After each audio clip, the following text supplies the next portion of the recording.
Hello friends, last video में हमने discuss करा था क्या सच में स्टॉक ब्रोकर्स हैं जो मार्केट को चलाते हैं, क्या सच में एफआईआईज डीआईआईज हैं वो चलाते हैं मार्केट को। मैंने उसका आंसर आपको दिया था कि नहीं, मार्केट को सेंटीमेंट्स चलाते हैं। सेंटीमेंट्स मतलब ये एफआईआई डीआई ये सब उनकी बाद वाली बातें हैं, मतलब फंडामेंटल लेवल पे सेंटीमेंट्स चलाते हैं मार्केट को।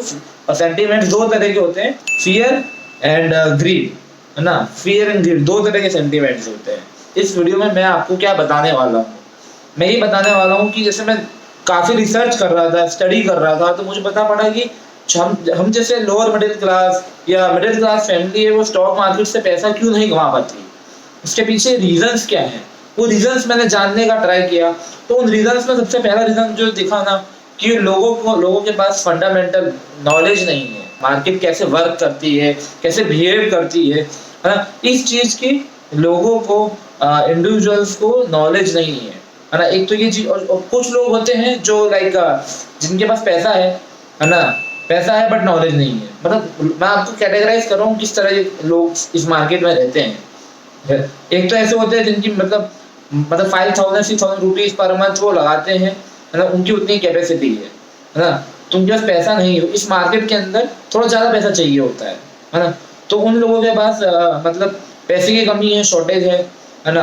टाइम है पर फाइनेंशियल नॉलेज गेन करने का टाइम अगर वो गेन करेंगे तो 5,000-10,000 से भी वो लाइक मतलब काफ़ी काफ़ी पैसा बना सकते हैं। काफ़ी मतलब मैं कह रहा हूँ, आप राकेश झुनझुनवाला जी को ले लीजिए, उन्होंने उनकी जर्नी स्टार्ट हुई थी 8,000 रुपीज़ से, 1984 के अराउंड स्टार्ट हुई थी 8,000 रुपीज़ से। और आज राकेश झुनझुनवाला को आप जानते हैं, उनको कोई इंट्रोडक्शन देने की जरूरत नहीं है। हम जैसे छोटे आदमी ज़्यादा बड़ा पैसा क्यों नहीं कमा पाते, क्योंकि क्या होता है कि जो लोअर मिडिल क्लास फैमिली वाला बंदा होता है, उन्होंने क्या होता है कभी बड़े प्रॉफिट्स देखे नहीं होते, है ना।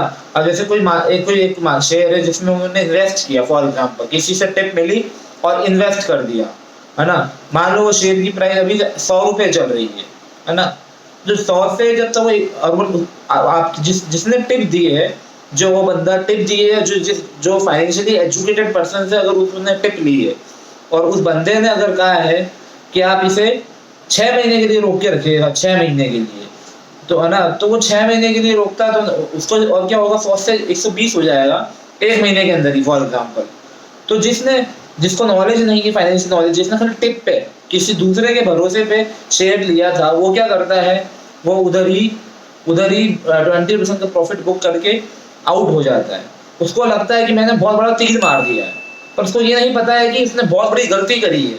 अब क्या करेगा वो, नेक्स्ट टाइम जब आएगा मार्केट के अंदर तो उसके पास 120 रुपये हैं, तो वो 120 रुपये को कैसे क्या करेगा, कोई दूसरे शेयर में डालेगा, और उस शेयर के अंदर क्या होगा कि जो टिप मिली थी उससे अपोजिट डायरेक्शन जा रहा होगा वो शेयर।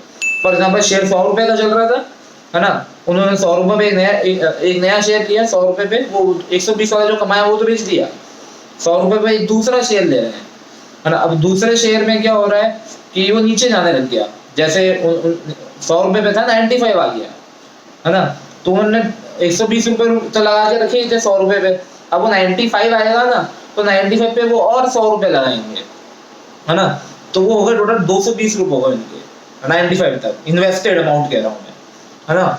और फिर क्या करेंगे वो, है ना, फिर 90 आएगा। ये इस मार्केट का नेचर है, वो ऐसे ही ट्रैप करता है। जिनको फाइनेंशियल लिटरेसी नहीं है उन लोगों को ये मार्केट ट्रैप करता है, और ऐसे ही ट्रैप करता है।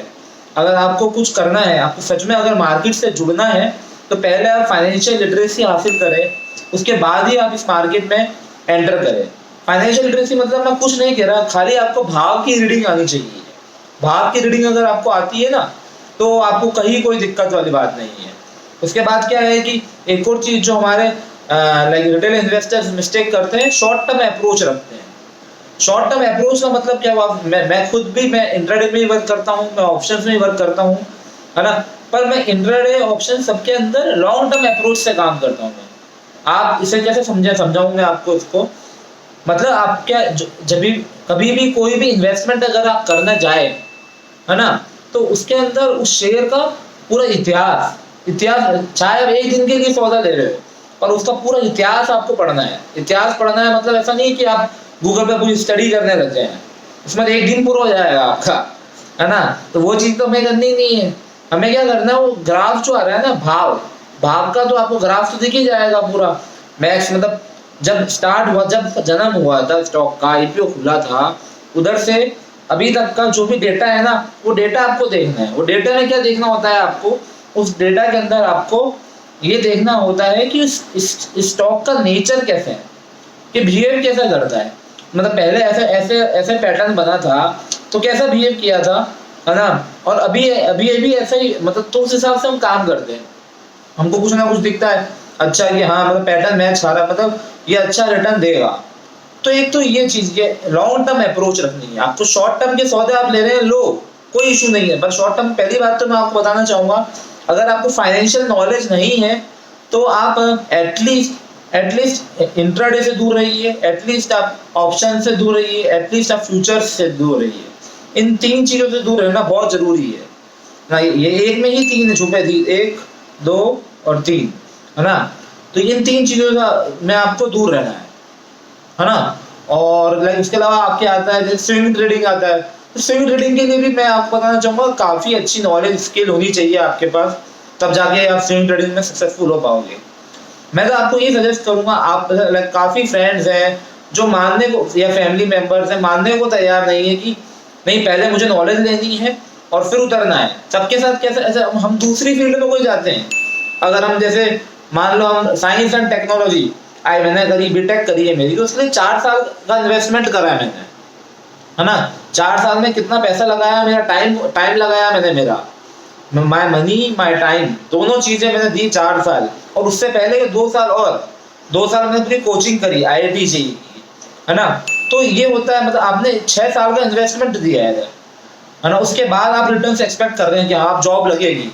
अब मार्केट में क्या होता है लोगों का मेंटेलिटी, कि आज मैंने इन्वेस्ट किया है, अब मेरे हिसाब से सीधा सीधा चलना चाहिए, मैं ही आखिरी बंदा था, मेरा ही वेट हो रहा था, अब तो ये ऊपर जाएगा डायरेक्ट। ऐसे नहीं होता है मार्केट। जैसे अगर आपको बता दूं, लीनियर वे में कभी भी आपको रिटर्न्स नहीं देती है। वो जैसे आपको मान लो 50% रिटर्न मिलने वाला है, तो मार्केट क्या करेगी, है ना। आपको आज 5% दिया, फिर 3% तोड़ दिया, है ना। तो मतलब 5 - 3 + 2 -1 -1 +5, है ना। ऐसे ऐसे करके वो आपको देती है रिटर्न्स। तो ये क्या होता है, इससे लोग डर जाते हैं। जो माइनस प्लस होता है ना, लोगों से झेला नहीं जाता, वो थोड़े वो हो जाते हैं, मतलब कि पैनिक हो गए, या फिर डर और लालच उन पे हावी होने लग जाता है। मार्केट का नेचर ऐसा है। तो उस कारण क्या लोगों को लगता है कि मार्केट सट्टा बाजार है ना। एक तो ये चीज बताई मैंने आपको। उसके अलावा सिंप्लिसिटी, लाइक अगर कोई फ्रेंड मेरा है साथी इधर जिसने थोड़ा बहुत टेक्निकल एनालिसिस सीख लिया है, MACD RSI बोलिंजर, है ना, ये सब सीख लिए हैं, है ना, तो मैं आपको सजेस्ट करूंगा कि आपके चार्ट को जब आप इन टूल्स, ये सारे, पहली बात तो ये सारे के सारे टूल्स जितने भी है ना, ये सारे के सारे भाव के डेरिवेटिव है। मतलब पहले भाव आएगा, उसके बाद ये आएंगे, मतलब भाव से ही बने हुए हैं, ये भाव से ही बने हुए हैं। मतलब भाव, जो भाव है, एक फॉर्मूला है, खाली मैथमेटिक्स के फॉर्मूला होते हैं ना, वैसे फॉर्मूला है कि डे के अंदर, है ना, मतलब इस ड्यूरेशन के अंदर वैसा वैसा, और वो फॉर्मूला है, फॉर्मूला के हिसाब से आपको वो इंडिकेटर्स मिल रहे हैं। तो इंडिकेटर्स तो एकदम, मतलब इंडिकेटर्स का मीनिंग समझिए। हम जैसे बाइक में इंडिकेटर होता है, कार में इंडिकेटर होता है ना। हमको वो क्या बताता है कि किस दिशा में आपको जाना है, मतलब आपको राइट डायरेक्शन में जाना है, पर जाना आपको वो आपके ऊपर है। वैसा ही है ना। इंडिकेटर्स तो एक तरह से खाली वो दिशा दिखा रहे हैं, उन पे आप पूरा ट्रस्ट नहीं कर सकते कि इंडिकेटर्स में RSI है, RSI अगर 70+ हो गई है, 80+ हो गई है, तो अब ये नीचे गिरेगा ही गिरेगा। ऐसे पूरा कभी ट्रस्ट नहीं कर सकते आप। बट वही प्राइस के अंदर, प्राइस एनालिसिस अगर आपको आ गया, भाव को पढ़ना अगर आपको आ गया, है ना, तो आप पूरा टाइम के साथ प्रेडिक्शन कर सकते हैं कि मतलब ये स्टॉक कहाँ जाएगा और कहाँ रुकेगा, है ना। और उसके अंदर भी क्या होता है, ऐसा ये मतलब भाव के एनालिसिस करने के बाद भी ऐसा नहीं है कि आपके 100 के 100 सौदे सही जाएंगे, 50 सौदे सही जाएंगे, है ना। 20 सौदे ऐसे होंगे जिसके अंदर आपको मतलब आप ब्रेक इवन पे निकल गए, मतलब ना प्रॉफिट हुआ ना लॉस हुआ। और 30 सौदे ऐसे होंगे जिसमें आपका स्टॉप लॉस हिट होगा, है ना। 30 सौदों में जिसमें आपका स्टॉप लॉस हिट हो रहा है ना, वो लॉस बहुत कम है, क्योंकि हम रिस्क रिवॉर्ड जब आप सौदा करेंगे, कोई ट्रांजैक्शन करेंगे, तो उसमें हम रिस्क रिवॉर्ड रेशियो एटलीस्ट 1:5 रखेंगे। और जाने को 1 रुपया है और आने को 5 रुपया है ना। अब इस चीज को मैं पहले भी समझा चुका हूँ, इसलिए मैं इसमें डिटेल में नहीं जाऊंगा। एक सबसे इंपॉर्टेंट बात जो बताना रह गई कि आपका जो डिसिप्लिन होना चाहिए आपके अंदर, आपके जो काम करने का तरीका है उसके अंदर डिसिप्लिन होना चाहिए। मतलब आपने जैसे जब सौदा लिया, जैसे मान लीजिए कोई प्राइस है उसकी चल रही है 125 पे आपने सौदा लिया है ना, और आपने उस टाइम डिसाइड कर लिया कि मेरे जाने को 10 रुपए है, 115 तक आ सकता है ये मैक्स, है ना, और आने को मेरे पास कितने हैं 50 रुपए है, मतलब 175, है ना।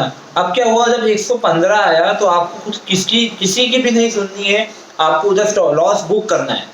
आप लॉस बुक कर रहे हैं, इसका मतलब आप अपनी मिस्टेक, जो आपने गलती करी है ना, वो आप उस गलती को एक्सेप्ट कर रहे हैं कि हाँ मैंने ये गलती करी थी, है ना, गलती हुई है मेरे से, उसको एक्सेप्ट कर रहे हैं और वेट करिए रिवॉर्ड का, है ना। अब रिवॉर्ड जैसे आपने 50 का रखा है, 50 का ही रहना चाहिए, उसमें अब ऐसा नहीं होना चाहिए कि मतलब मैं 140 पे खुश होकर निकल रहा हूँ, है ना। तो 50 में मतलब हाँ चलो 2-4 रुपए ऊपर नीचे चलेगा, 2-4 रुपए, बट उससे ज्यादा नहीं, उससे ज्यादा आपको बेनिफिट ऑफ डाउट देना ही नहीं है।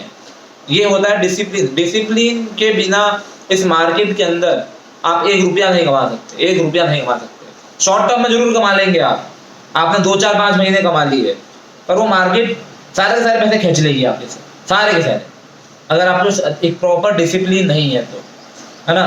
तो भाइयों मैंने काफी कुछ बताया इस वीडियो के अंदर, है ना।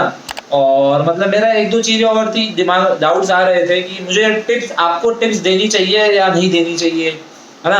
अब आपसे और आपकी और हमारी एंगेजमेंट कैसे बढ़े, हमारी दोस्ती यारी कैसे हो, है ना। तो उसके लिए मैं सोच रहा था कि अगर किसी को भी कोई भी शेयर्स के रिगार्डिंग आपको कुछ रिकमेंडेशंस चाहिए, तो आप मुझे मतलब कमेंट सेक्शन में मैसेज कर सकते हैं, है ना।